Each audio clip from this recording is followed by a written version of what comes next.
여러분 안녕하셨습니까? 양명태 TV의 양명태입니다. 오늘은 2023년 8월 2일 수요일이 되겠습니다. 오늘 그 조선일보 사설자에는 말이죠, 민주당 혁신위원장이 집안 대소사 결정을 중학생 자식에게 맡기냐, 이런 제목이 나왔습니다. 이건 아주 진짜 얼마나 기가 차고 얼마나 웃기고 얼마나 이거 대한민국 국가를 우습게 보면 이따우 행동을 하겠습니까? 집안 아들한테 물어보고 뭐요? 아들이 남은 수명이 있는 대로 말이지, 남은 수명 따라 예를 들면 80세 같으면 기대 수명이 100세라고 그러면 20년밖에 살 날이 안 남았습니까? 지금 20세는 앞으로 80년이 남았으니까 4배를 갖다가 선거권을 줘야 된다 이거야. 4대 1로 줘야 된다 이런 얘기입니다. 이 얘기를 어떻게 혁신위원장, 이 자유 대한민국에서 살았던 자가 이런 얘기를 할 수 있습니까?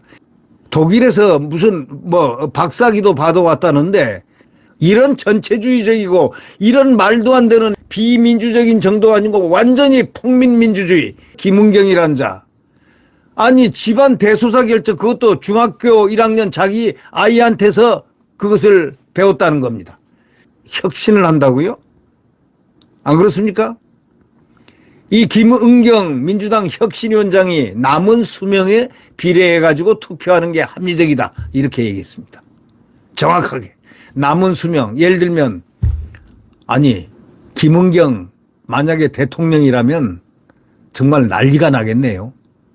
그냥 수명도 딱딱 정하는 겁니다. 당신은 86세까지야. 당신은 22세까지 살아. 당신은 150살까지 살아. 나는 1000살까지 살 거야. 하는 그런 태도입니다. 아주 잘못된 의식구조. 전체주의 의식구조가 깔려 흐르고 있습니다. 소위 볼셰비키의 이 레닌주의의 또 스탈린주의의 이런 공산주의 마크시즘이 흐르고 있습니다. 이런 자가 어떻게 혁신위원장입니까? 노인들의 그 투표권 비중을 낮추는 게 합리적이다 이런 얘기입니다. 김은경이가 지금 22세가 된 아이가 중학생 시절에 우리 미래가 훨씬 긴데 왜 미래가 짧은 분들과 똑같이 표결을 하느냐 이렇게 말하더라는 겁니다. 자기 아들이요. 아주 훌륭한 아들 뒀습니다. 예, 이런 자가 민주당 혁신위원장이 될 수 있습니까?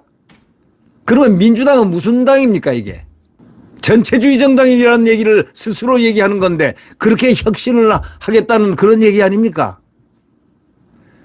민주국가에서는 1인 1표 때문에 현실적인 어려움이 있지만 그게 참 맞는 말이다 이런 얘기를 합니다.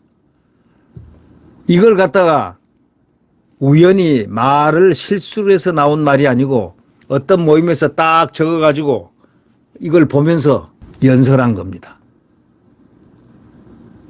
그런데 더욱 웃긴 거는 말이죠. 같은 당 양이원영이라는 자도 지금 투표하는 많은 이들은 그 미래에 살아있지도 않을 사람들, 미래에 살아있지도 않을 사람들은 죽은 사람, 망자를 얘기하는 건데 그냥 지금 투표하는 많은 이들은 미래에 다 죽은 사람들이다. 죽을 사람들이다. 한 말을 고상하게 표현한다고 말하기가 곤란하니까 미래에 살아있지도 않을 사람들이라고 맞장구를 친 겁니다.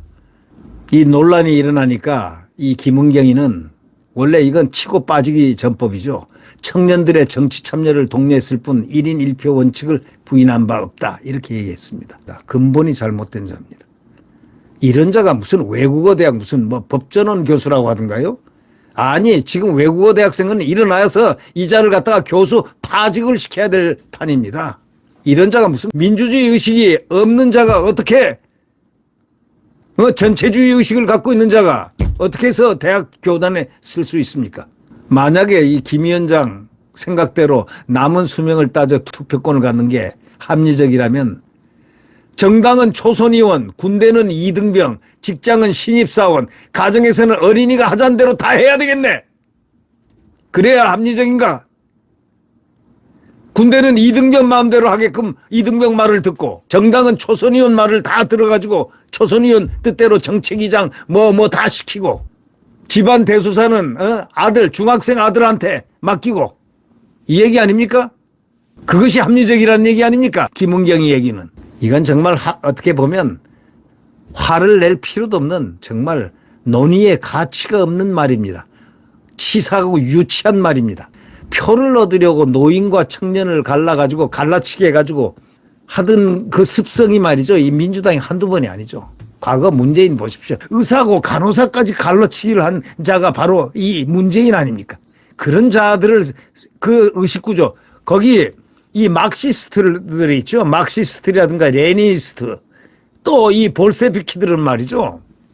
꼭 갈라치기를 해서 갈등을 유발시켜서 거기서 이익을 봅니다. 그 다음에 또 갈등을 시킵니다. 끝없이 갈등을 시켜서 최종에 그 갈등자를 죽입니다.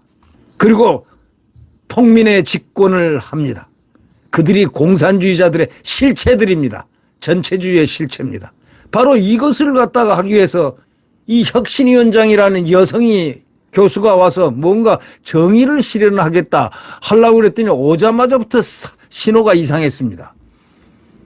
돈봉투 사건 부끄러운 줄 알아야 돼. 혁신위원장이라면 돈봉투 사건은 빨리 처리해야 될 정당에서 가장 중요한 문제다. 이렇게 말을 해야 되는 거 정상인데 뭐라고 한 줄 아십니까?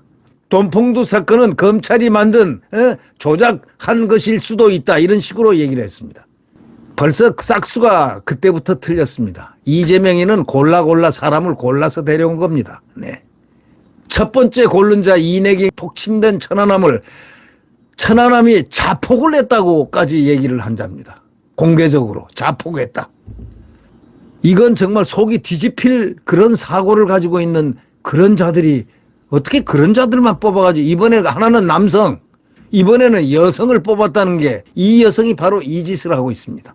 과거에 말이죠. 이 민주당의 열린 우리당인가요?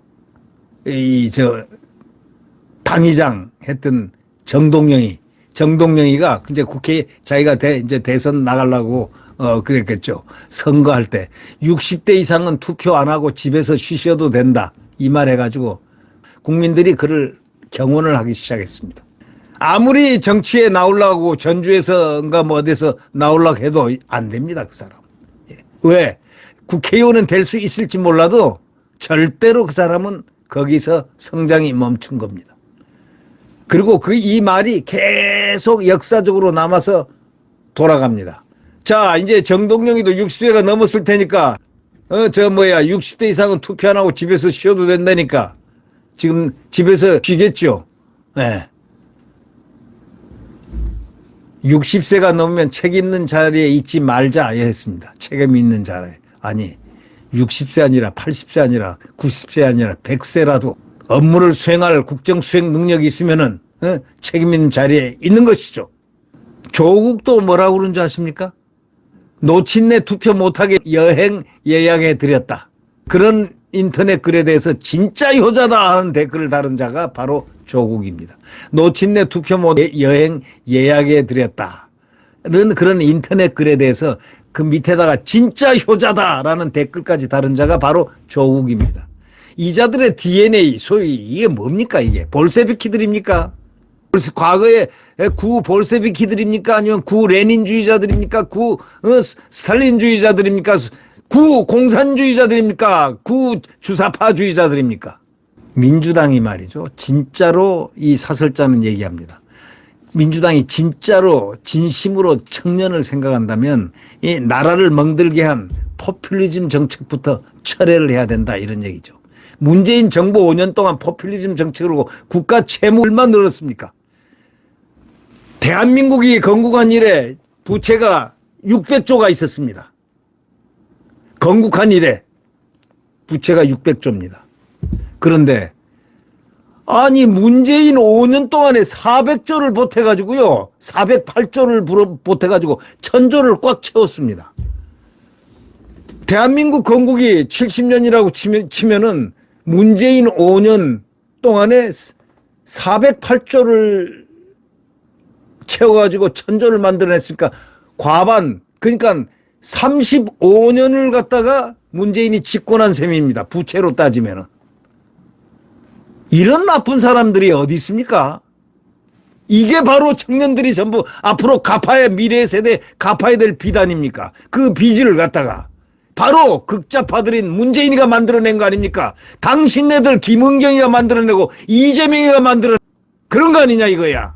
천조 원을 넘겼다. 408조 원을 늘렸다. 부끄러워할 줄 알고. 근데 미래 세대를 얘기해?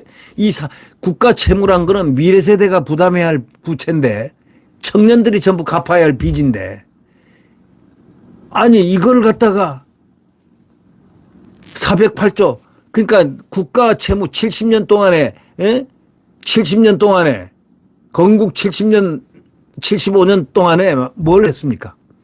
우리가 국가 채무가 600조였는데 408조를 갖다가 더 거기다 보태가지고 1000조 원을 넘겼다. 그러니까 30년을 이상을 집권을 했다는 뜻입니다. 비율로, 부채 비율로 따지면. 아니 이런 자들이 어디 이렇게 헛소리 거짓말을 자꾸 하고 있습니까? 그러니까 그거부터 포퓰리즘 정책부터 없애야 되는 건데, 이들이 이렇게 뻔뻔스럽습니다. 이거 전부 청년들이 갚아야 할 빚입니다. 이런 걸 바로잡아가지고 청년과 국민에게 신뢰를 얻고자 하는 게 민주당 혁신위원장이 할 짓인데, 이것을 안 하고 이건 또 엉뚱하게 투표권을 갖다가 나이별로 따지자 이거야. 20대는 지금 앞으로 80년을 사니까 80세보다 4배가 투표권을 더 줘야 된다 이런 얘기입니다. 이거는 미쳐 돌아가는 이 광기들의 행진이라고 아니할 수 있겠습니까? 요즘 신문 보고 있노란 말이죠. 아주 열불이 터져가지고 제가 정치평론을 그리고 30년 가까이 한 사람인데 도대체 이해가 안 됩니다. 이해가 안 돼. 이런 정치를 하는 이 민주당 정치를 하는 이런 사람들을 본 적이 없습니다. 들은 적도 없습니다. 여러분 볼세비키가 무슨 말인 줄 아시죠? 볼세비키가 공산당 다수당을 갖다가 얘기할 때 볼세비키라고 아주 쉽게 얘기하면 그러는데 이게 다수의 폭력을 갖다가 합니다. 지금 이자들 공산주의 그 용어입니다. 그게 볼세비키 다수파죠. 다수파 민주당 같은 다수파 이걸 완전히 볼세비키 하는 행동을 하고 있습니다. 이자들이 원하는 게 뭘까요? 궁극적으로 이자들이 원하는 게 뭡니까? 이자들은 용서하지 말아야 됩니다. 그리고 200석을 꼭 만들어내야 됩니다. 국민의힘이 200석을 만들어내도록 국민들이 반드시 도와야 됩니다. 그렇지 않으면 안 됩니다.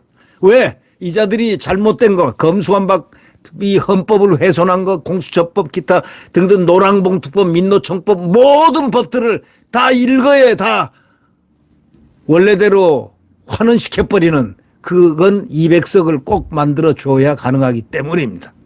네. 네, 구독 버튼과 엄지를 눌러주시면 대단히 감사하겠습니다.